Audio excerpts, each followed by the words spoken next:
Aside from the fact that I'm still alive. None of this surprises me.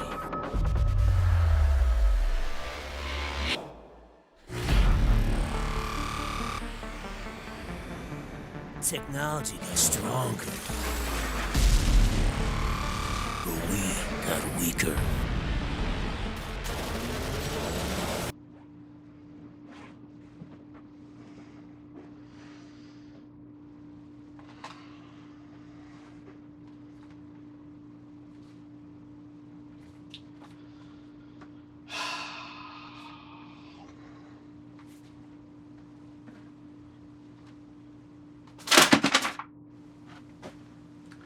Let's get into it.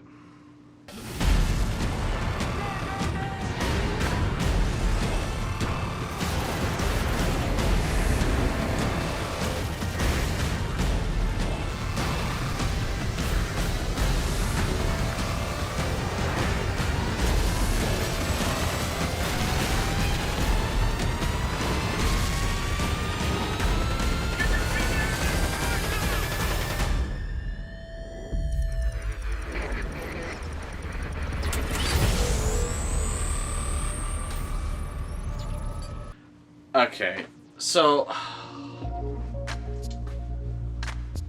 I'm kind of a Call of Duty fan. Alright?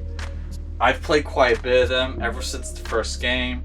I would say I enjoy Call of Duty over Battlefield, but I do still play Battlefield, so I'm not one of these diehard Call of Duty's better than Battlefield, you just play No, I'll play Battlefield. I just prefer Call of Duty over Battlefield. I think Battlefield's made a lot of mistakes, but I will still play it from time to time because they do have some fun games.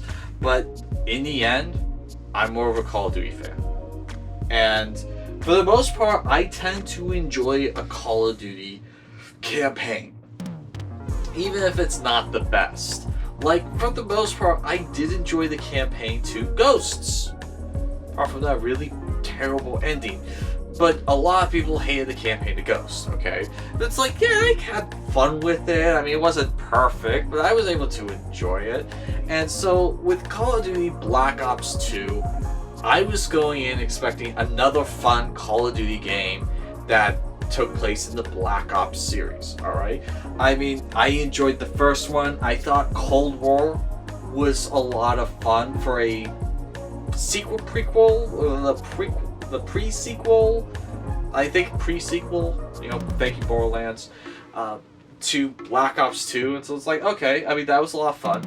And then I jumped into Call of Duty Black Ops 2. Okay, I had heard a lot of good things. I had heard people say this is the best Call of Duty campaign out there. Really? Okay. Best multiplayer, the best zombies version, and also finding this game was a tad pricey. I mean, you're not going to find this under $15, which for a 10-year-old game now is surprising. Usually a 10-year-old Call of Duty game is super cheap. I mean, Advanced Warfare is not that expensive. Infinite Warfare is not that expensive. Call of Duty 4 is not that expensive, but Black Ops 2 is. So that told me, hey, this must be such a great game that there was a high demand for it.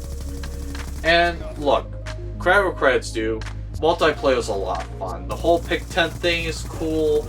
I enjoyed the maps that I did play on. I'm not really here for the multiplayer. And then Zombies is about the same as previous versions. So if you like Zombies mode, that's great. If you have fun with Zombies mode, that's great. And if you're getting it just for Zombies mode or multiplayer, then absolutely Call of Duty's Black Ops 2 is a must-buy. If that is the only reason you're getting it. If you're getting this for the campaign though, don't. Avoid this useless piece of garbage, trash, crap as much as humanly possible, because this was one of the worst campaigns I ever had to suffer through. This was the worst game I played in 2021. Let me rephrase that.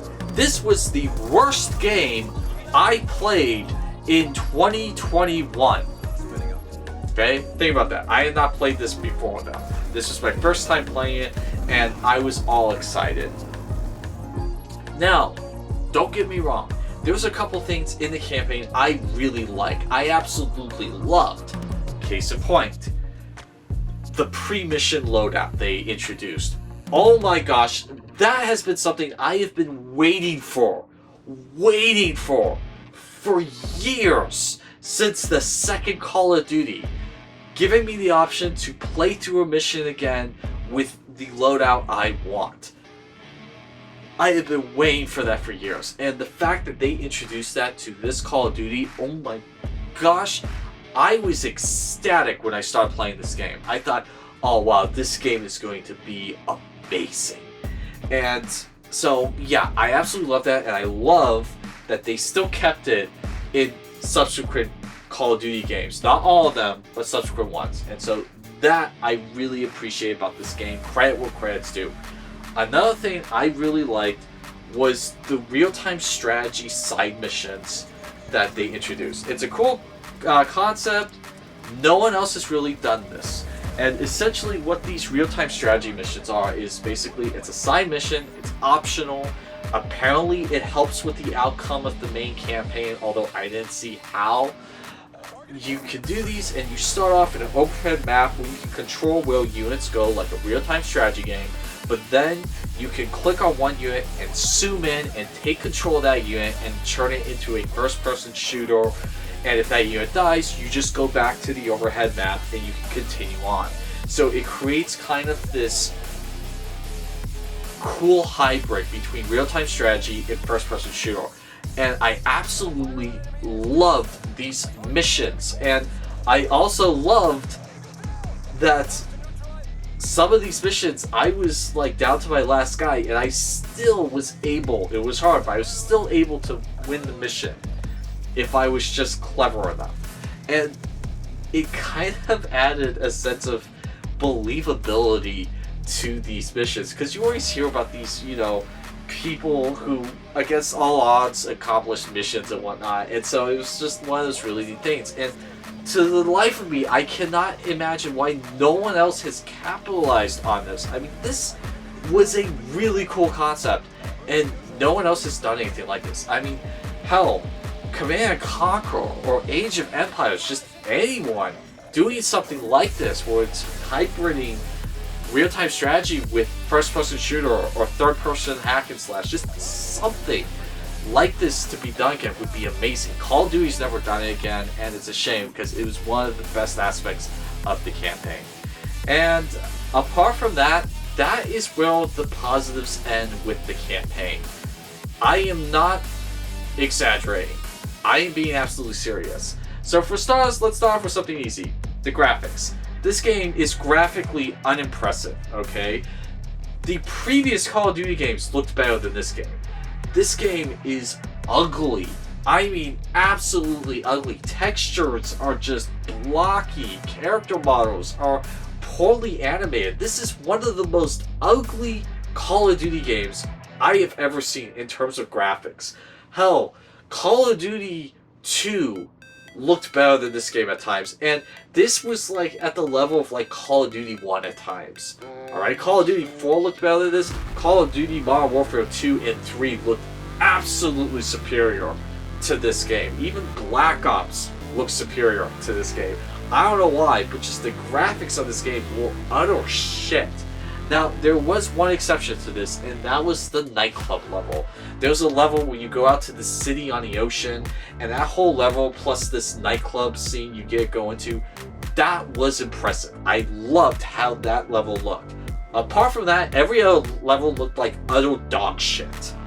Alright?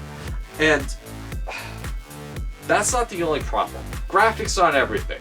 There are some really ugly games out there. They are fun to play. But the friendly AI in this game is atrocious. There were so many times I was trying to move forward, but I was alone. And I'm waiting for my teammates to show up, my AI teammates, and I'm just being surrounded by enemies, and I'm trying to fire, and at the very last second, as I'm dying, I see them finally running into the room. Like, where the fuck were you?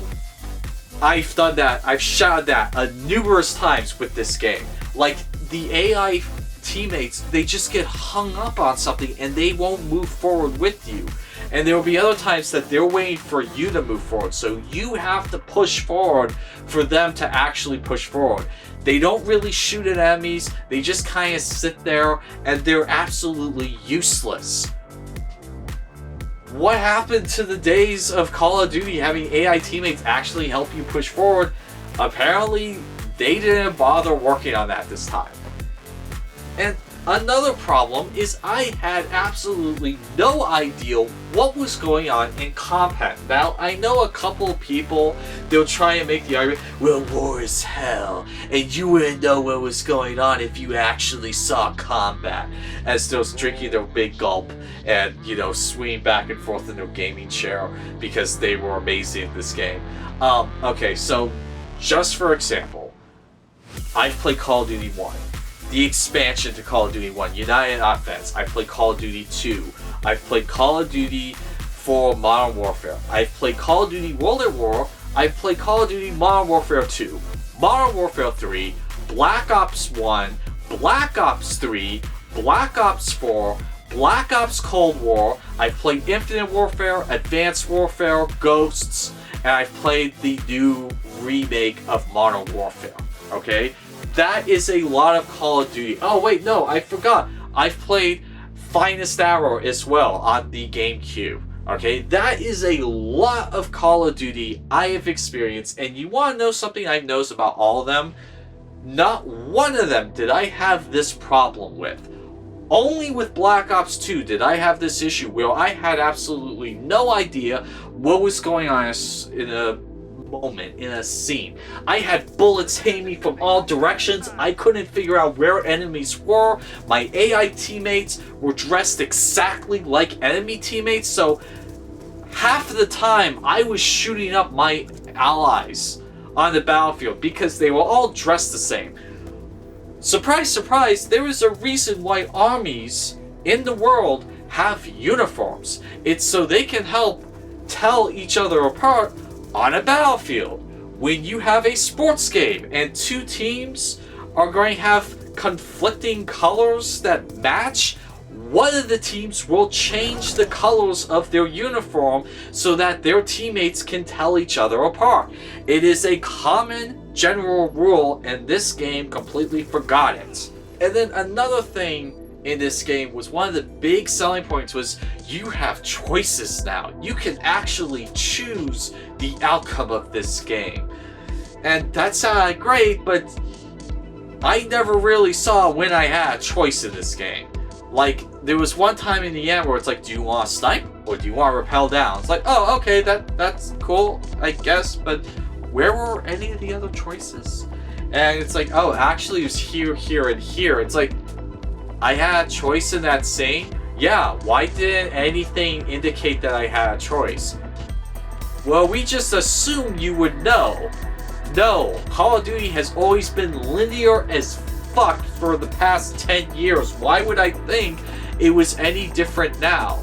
There was nothing in the game saying, play around a little bit, you have freedom of choice. There was nothing in the game saying, at this moment, you have a choice. It was just, do this. Okay.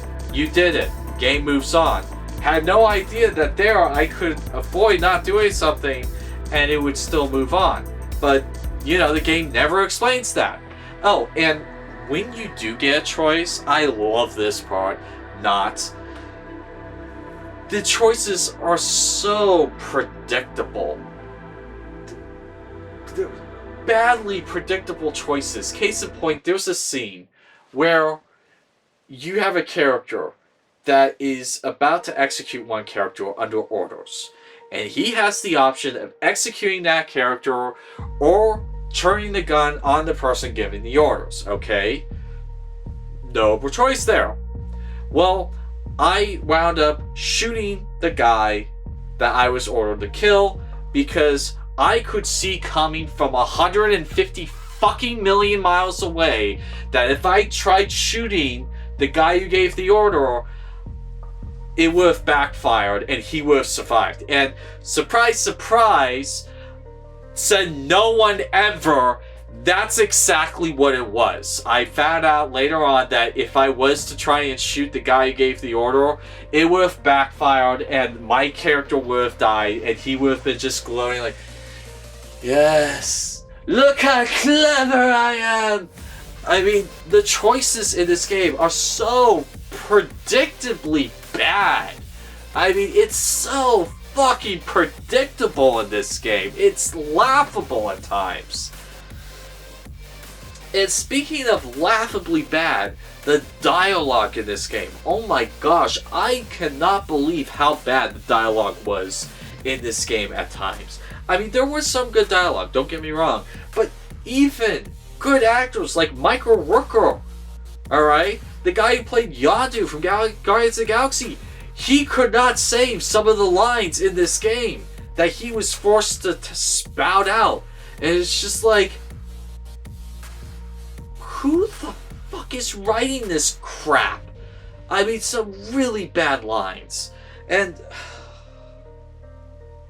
the new protagonist is boring and unfascinating, okay? It wasn't like Woods or Mason in the original Black Ops.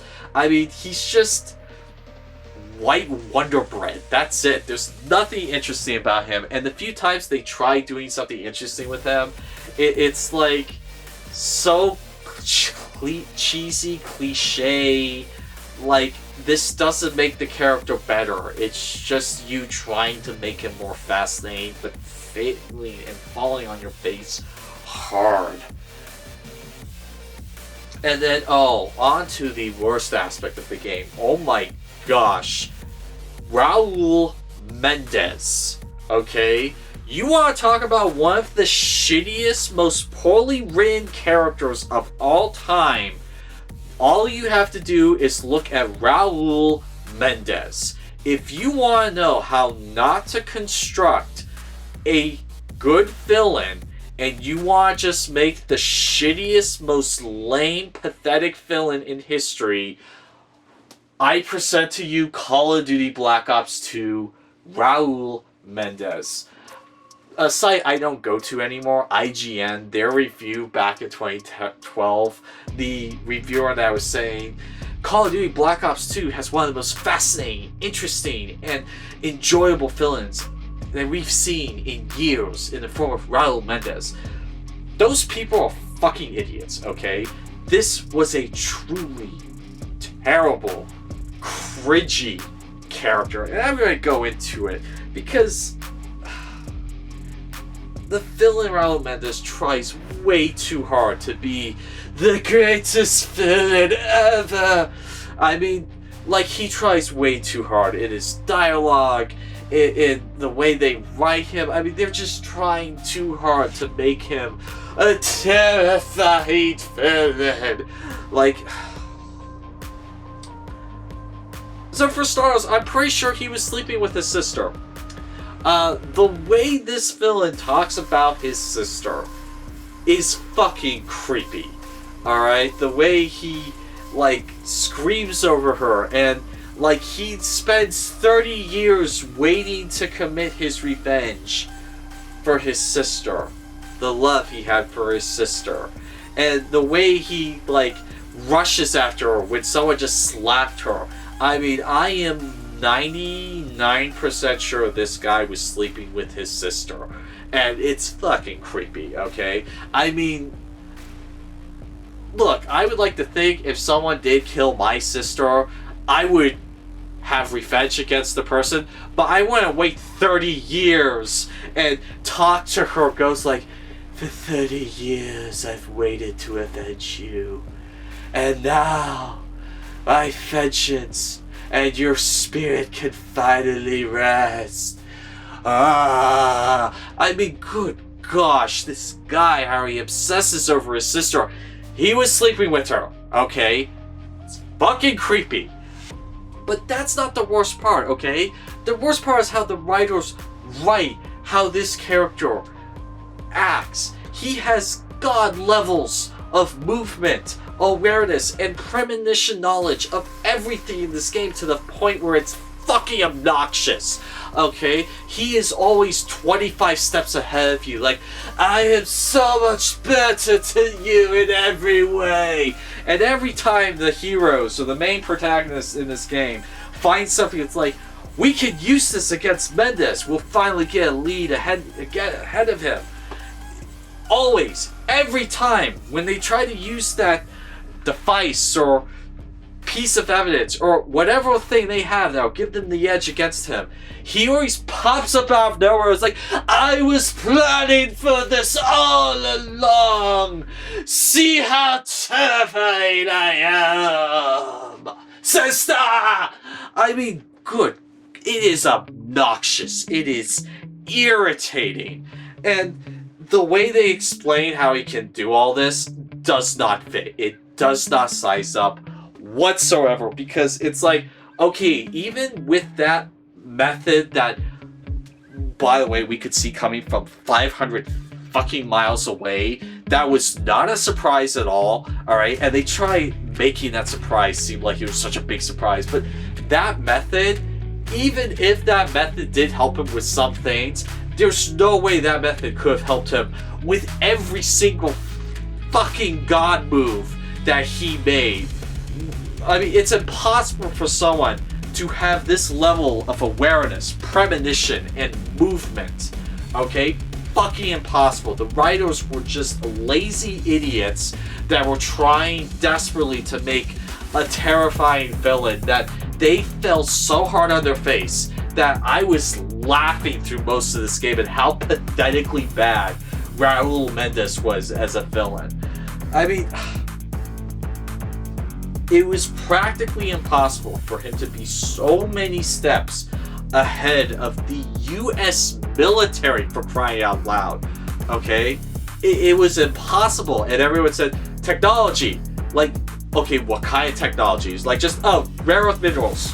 Like, that doesn't make you more advanced. Having rare earth minerals doesn't make you more advanced. Like, you can't just use it as a bullshit excuse like so many other things do. But they do. It's like, oh, because I have such access to rare earth minerals. I have better technology and intelligence and manpower and air force and navy than the US military and China and Russia combined. Like, at what point does the audience start realizing how bullshit this story and character is?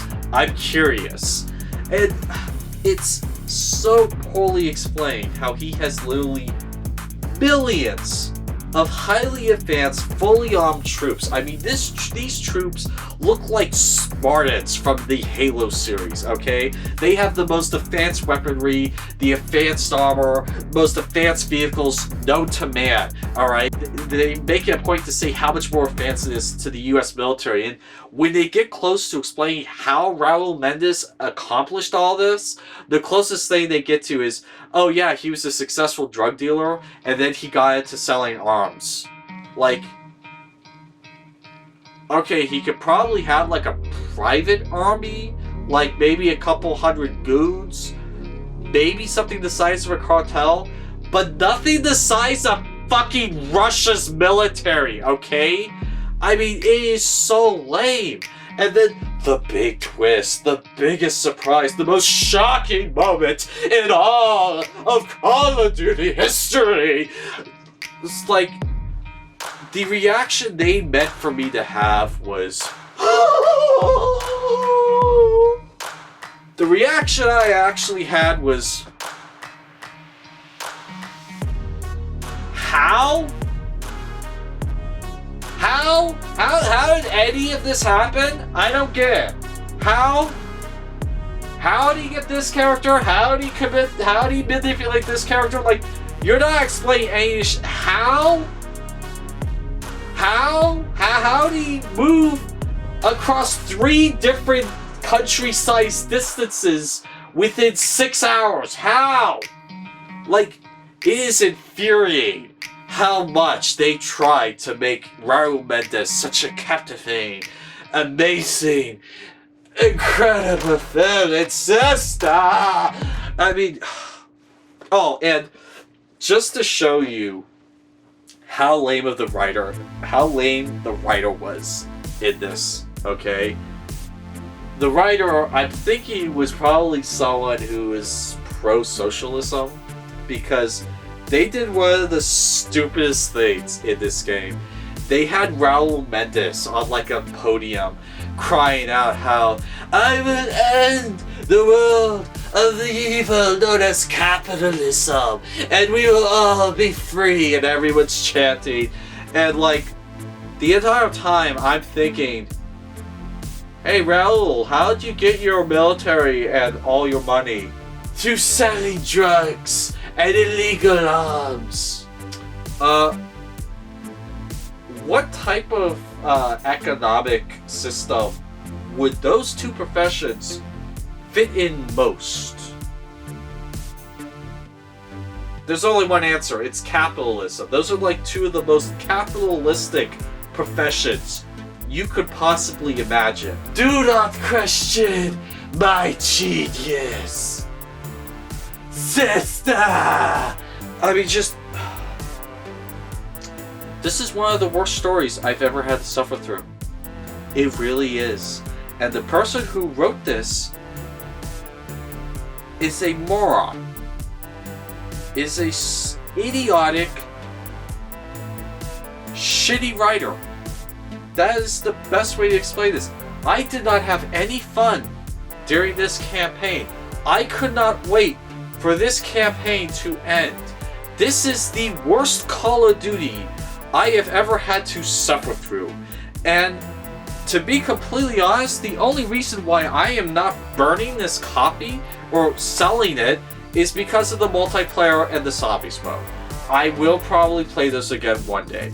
But the campaign, I can probably promise you I am never playing this shitty, pathetic excuse of a campaign ever again. That is how bad the campaign to Call of Duty Black Ops 2 is. The campaign to Ghosts is an Oscar-winning campaign compared to this piece of garbage shit. And I recommend, if you're looking at getting Black Ops 2, only get it for the multiplayer and zombies. Do not bother with the campaign because it is one of the worst campaigns I've ever had to play. Not worst Call of Duty campaigns, one of the worst campaigns of any video game, period. Stay away from this piece of garbage trash. However, if you want to study how not to write a story, then by all means, look at the story on walkthroughs through YouTube and just see how terrible and lame the story is, and how predictable all the shocking surprises are in this game. It's really pathetic how much they try to get a shock out of you, where in reality, nothing was shocking because you could see every surprise coming from 125 miles away. That's how predictable all the shocks were. So that was my begrudging review of Call of Duty Black Ops 2. Please, please, for the love of all that's holy, stay away from this game. Don't forget to do the thing, you know, the thing. And my name is Christopher Carter with 11th Hour Reviews, and thankfully that is all of the terrible campaign that was Call of Duty Black Ops 2.